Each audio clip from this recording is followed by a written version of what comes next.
Gilas Pilipinas, daog kontra India. Si Lea Kapuyan sa report. Gisugdan sa Gilas Pilipinas ang ilang kampanya sa 2014 Asian Games Basketball Tournament pinaagi sa 85-76 nga kadaugan batok sa India kagahapon sa Incheon, South Korea.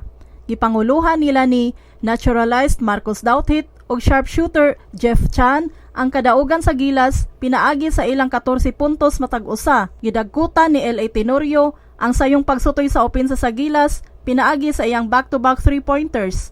Human niini nakamugna og sunod-sunod nga turnovers ang India tungod sa hugot nga dipinsa sa Gilas. Sa kadaugan, formal na nga nakasulod sa quarterfinal round ang Gilas apan mahimo pa nilang isaka ang ilang posisyon kung mudaog sila sa sunod nilang tahas sa preliminary round batok sa gikahadlukang Iran.